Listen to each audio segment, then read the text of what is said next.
So, Andrew, it's a first for us. We have our very first YouTube comment. This is a comment on our AI episode. AI cannot tell if somebody has really bad body odor. That was a legitimate perspective and I think pretty valid argument, at least for where AI is today. Our commenter didn't agree. Our commenter said, "This is terrible." I haven't even met you yet. I have some things to say. I want to be in dialogue with you. And I'm going to start out by saying, this is terrible.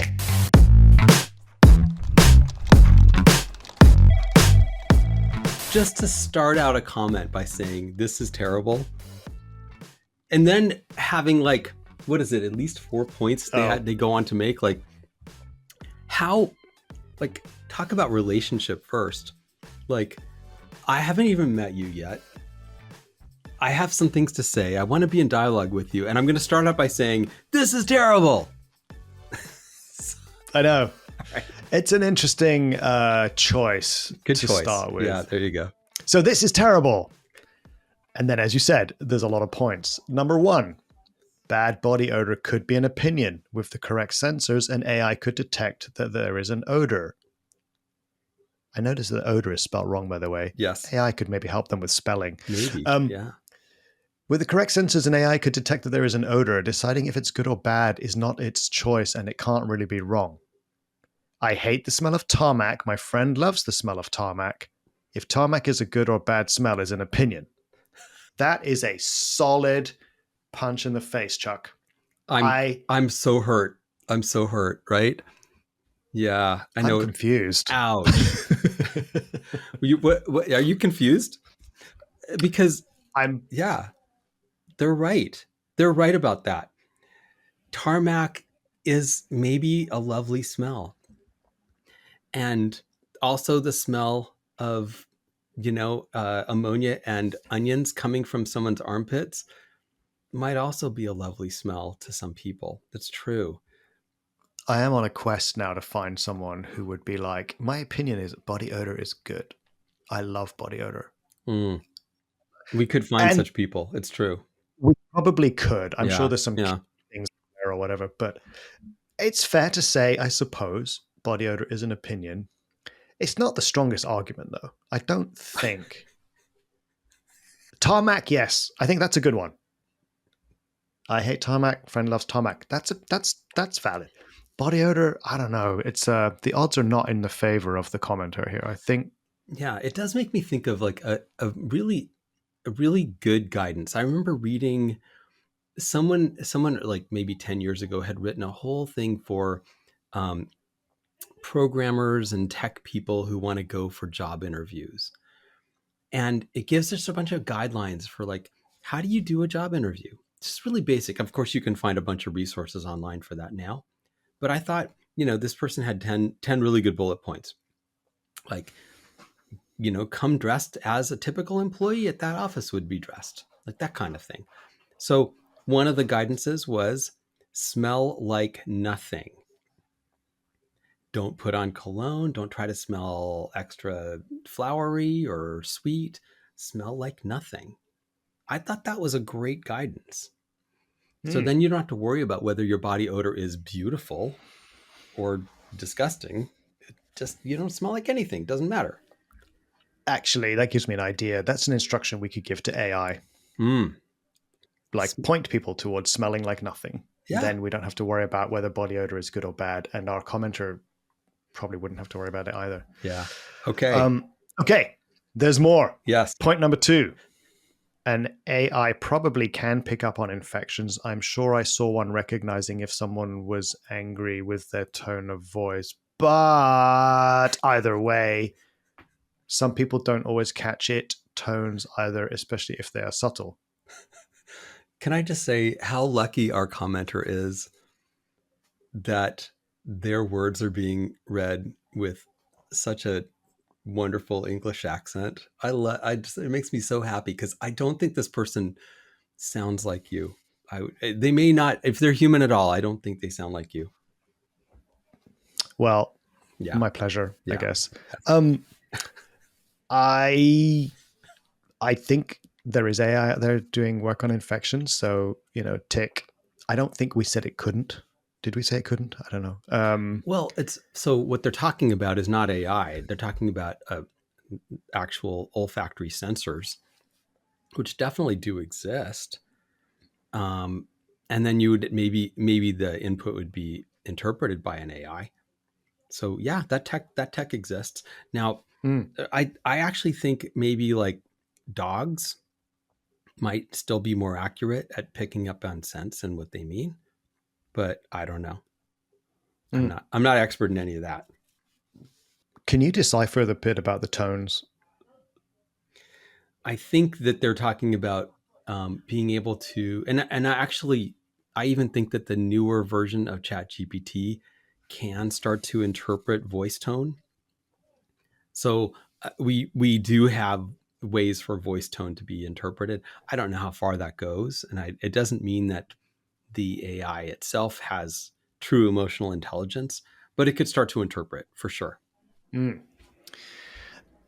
I think what's interesting here is that the following point, I think, is a lead from this one. So, Mm. point number 3, if something wasn't observable by a human, they too would not know. I think when they say they mean the AI. I think what they're saying is like a human, just because an AI misses something doesn't mean a human won't miss it the same thing, which is true. That's Humans miss legit. stuff all the time. Yeah, true. The thing is, a lot of humans miss stuff because they're not paying attention. So that's not a technology problem. Hmm. That's a human behavior problem, and those things can be taught. So if we can teach it to a human, we can definitely teach it to an AI. Hmm. Um, Interesting. The way this is written, the tone in which this is written, is pretty catastrophic and aggressive. And I wonder if this person knows that, if it's even a person. Yeah, Okay, number 4. yeah. It opens with a quotation. Unless you tell it, close quotation. Do you know humans are taught things that this is known as school? Also, AI models taught for the last 2 years probably have way better understanding of the world than a 2-year-old human. This is somebody trying to lecture us. I know it's. I think what it's an example of to me is the sort of cringy, embarrassing nature of somebody who's trying to lecture another person, and the lecture is coming from the fact that they weren't listening in the first place. Like they really were not fully present, so they're just making up what they want to tell you. Well, it's interesting because, yeah, I was thinking the same thing. Like, we talk about leaders having presence, and it sort of feels like there wasn't a lot of presence here. We talk about curiosity being the antidote to judgment. Mm. And I'm sort of like, there's kind of zero curiosity here. Yeah, there is a little bit of like being told off. I'm totally open for a conversation about where we might be off the mark or what different perspectives we could have. I don't think. Imagine like someone comes up to you and says, Andrew, do you know that human beings are actually taught things? This is known as school. Like if someone says that to you, like this is literally what the words are. Like somebody says that to Right, you, right. what's like? How do you respond to that? Yeah, probably a bit of an eye roll. It actually makes me think of a time when somebody walked up to me in a classroom. I know you know this story, and sort of stuck her finger in my face and said, "Can I give you some feedback?" I was like, not sure. Like, Not if it's coming that way. she's like, "You told us to ask for what we need." I'm like, yeah. So yeah, there's something about like, it's not what you say, but how. Hmm. Okay, so let's get it. Oh, there's a 5th point. Okay, Yes. this 5th point is about the length of a chapter of a book. Let me see. I Yes. don't think we'll get all the way through it. But okay, point number 5. Hmm. When you talk about experience as if they can't, dot, dot, dot, well, they have a shared mind. So Google self-driving cars all have over 1 million miles of experience, which no human could ever have because of how long we live. We can teach other humans our experiences, but they are not their experiences. But 700 cars all sharing the same brain are learning 700 miles for every 1 mile humans experience. Where that seems to be going is this idea that maybe AI experience is more valuable than human experience because it's um, the scale of Yeah, inputs are so much higher than any human could experience. So because an AI has so much collective experience, maybe it's superior to human experience. I would argue that point. I think it's valid in a way. If you're just looking at it from a data perspective, it's true, right? 700 cards all at once. That's actually valid. That makes sense to me. I'm still, I think it kind of misses the point of what we were making. I don't think we were saying that that's not the case. It's more like a human experience is not necessarily something that can be immediately felt. Well, yeah, like, okay, so imagine the experience of a broken heart. Now, we use that metaphor to describe a kind of a universal human experience. An AI can't have that. Now, it may have ingested enough of other people's experiences of a broken heart that it has something to say about the topic. But this goes to like what's called the hard problem of consciousness. This is like a big deal in philosophy, that unless you are a bird, you can't really know what it's like to be a bird. And I would say, unless you're a human, you can't really know what it's like to be a human. You Good really point. can't. I mean, that AI, no matter how much it's ingested, it hasn't had a broken heart. It can act like it has, but it hasn't. So I think it's an interesting point, but we're still missing something when it comes to the value of experience. I think it's the context, right? 700 cars doing 700 miles. That's a perfectly valid. That makes total sense. And Right. I think 700 broken hearts does not make Yeah, the very 700 different, right? broken hearts of learning. Yeah, okay. All right. The rest, yeah, I feel. Look, if this really is a human, I'm sorry. I feel like we got you really, really twisted and triggered, and I don't think we would ever want to do that to another person. But the You are so last bit is kind. actually, Yeah.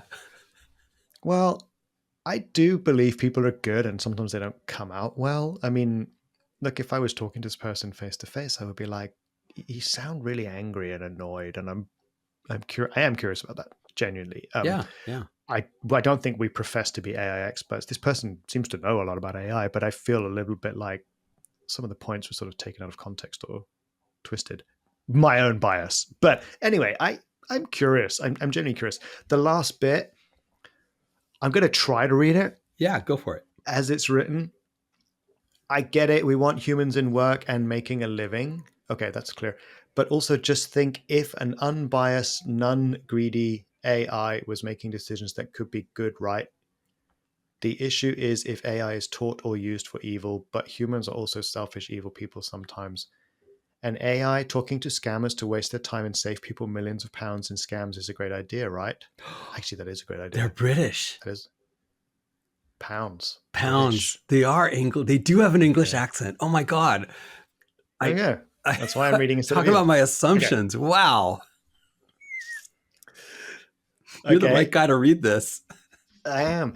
Actually, and this is a great idea, right? An AI talking to scammers to waste their time and save people millions of scams is a great idea. That is a great idea. People are doing it. They've made these. Great. Yeah. See, like, I'm no expert. So, but scammers using AIs to scam people 24/7 is bad. It's not AI, it's how humans utilize it. That's the problem. Yep. Agree. True. I'm with you there. So actually, 626F62, which is the full name of our commenter, I agree with you. I don't know if we said something different. I would agree with you there. I think, and I think this is the thing. Can AI humanize a workplace? It can certainly help in a lot of ways. It's not going to absolve humans of their responsibility to be good humans. Can it help us have less of a negative impact? Hopefully. Could it be used for evil? Surely. I think it's like persuasion. Persuasion techniques, they can be used to really deepen human relationships. They can also be used for evil, 100%. And I think in the end, I'm happy to live in a world where I believe most of the time, most people are mostly trying to do the right thing.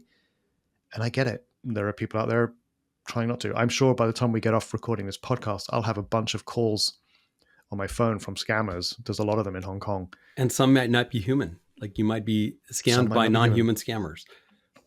But so there's a lot there. 626F62, I think we're pretty aligned with you, at least on the last part there. I'm sad that you felt so triggered by it. And I hope that we can align on body odor, but But maybe we everyone's free to can't. choose. I think we just have to accept that some people might love disgusting body odor, and that's just a fact of life, right? We won't all agree that, that Jane comes to work smelling like a ham sandwich, that might be exciting to some people. What can I say? What have you got against ham, man? I just made that up. With lots of onions and garlic and relish and pickles and stuff like that, right? Wild. Yeah. Bottom line here is the sentence that starts out the whole thing. This is terrible. Yep. This is terrible. This is terrible. Yeah, I think we need to start all of our comments like that. I might try that today with all of my meetings. I'll just start with "This is terrible." I like that as a meeting opener. Like, who needs an icebreaker if you start like that, right? What a great idea. Well, let's do it. Yeah. Look, I'm excited. We got our first comment. It was unexpected. Yeah. Unexpectedly combative. We won't read them all in the future.